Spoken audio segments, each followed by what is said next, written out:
So I'm going to start from the left all the way through to the right. So this is a 5-volt USB strip, and it can be cut anywhere along the black line, and you get 60 of these LEDs per meter. So the first thing I'm going to do, just apply a little bit of solder to the tip of the soldering iron, and then this process is called tinning. So I'm going to tin the pad of the LED strip like that.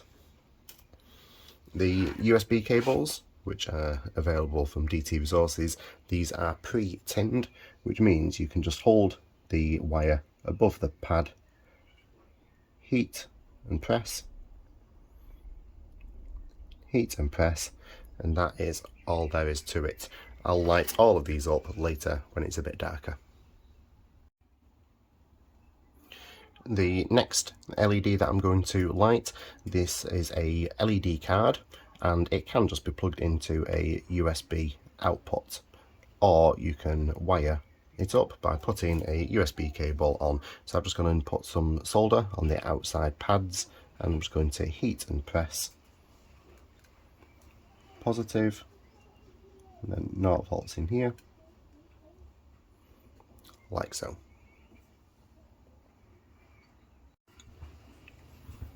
Right, the next LED, this is a sound activated LED. This may be my favourite one, and if you can hear any background noise, it's my children playing in the garden, so you just have to ignore them for a few minutes. I'm just going to apply some solder to the outside pads again. Then I'm going to take the USB cable that's pre-tinned, which makes soldering really easy. Just like that, and as I say, I'll plug them all in when it gets dark.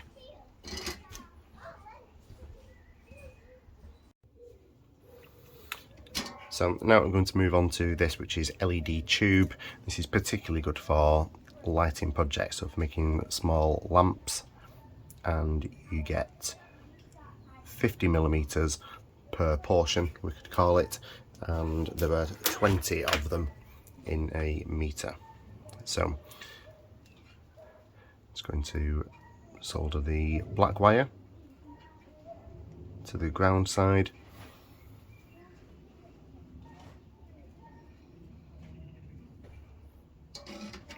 Okay. So for the last LED, this one is a little trickier to solder together. You can see here the arrangement. We've got a positive symbol, positive and positive, negative, negative and negative. And the two legs of the LED, they're in this offset pattern, which you can follow down from there.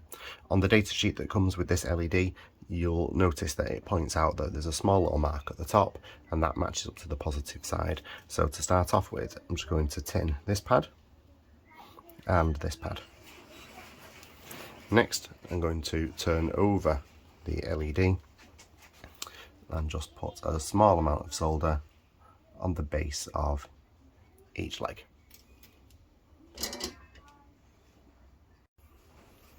So now I've got solder on the back of the legs, the pads are tinned here, and just to avoid burning myself, I'm just going to apply some heat through the leg.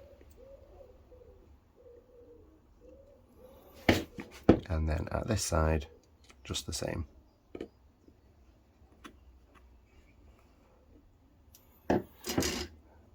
So now I've got the LED soldered to the heatsink. The next thing will just be to add the resistor and the USB cable, and then that one will be soldered up and ready to test. The next part of this process, I'm just going to add a resistor and USB power lead. So I'm just going to chop down the length of the resistor.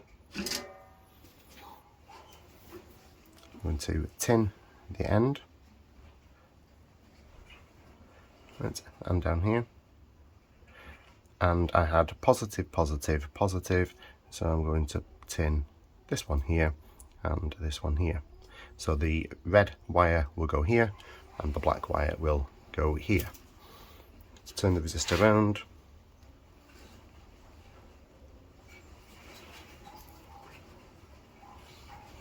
Like so. So for this last part, I've decided I'm actually just going to trim the leg.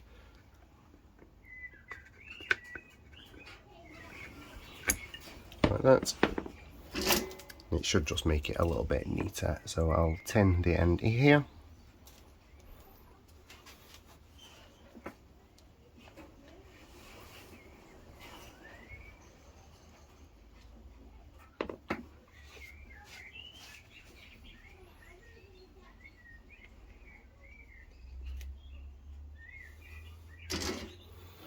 There you go, quite simple really. So we had the offset LED with the correct terminals lined up, tinned and soldered, a resistor on the correct terminal, so that's going from positive into the red wire here, and then the black one there, and as soon as it's dark I'll light them all up and you'll be able to see what they look like. So it's not quite as dark as I would have liked, but I've been quite impatient just to get the video out there. So this is the 1 watt Starlight LED, really bright, easy to use, especially once you just get the hang of getting the LED the correct way around. The next one is the tube LED, self-adhesive on the back, really good for making lighting projects with. You can use one 50mm strip per student, stick it down to a timber frame or whatever it is that you're making for the lamp head, and then solder your USB cable to it, and that's that one. The next one, this one, it's much brighter. I'm having to bend down just to speak at it. You can see it's sound activated, great for use with music, and it's surprisingly bright in the dark.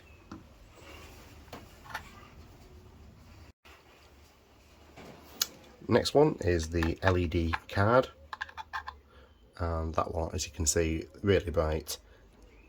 It can plug straight into a USB extender cable, which is available from DT Resources, or as I've done, you can just solder it to a USB wire. Last one now.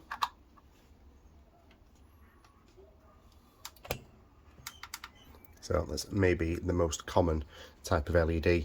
5-volt USB strip, and this is available in 5-meter lengths. This is available in a 5-meter length as well, and this one you can chop at every light, so every sort of like 15mm you can chop for a light. This one though is once every 50mm, so a full range of usable lights for lighting projects in school. Any questions, you can drop us an email, john@dtresources.co.uk.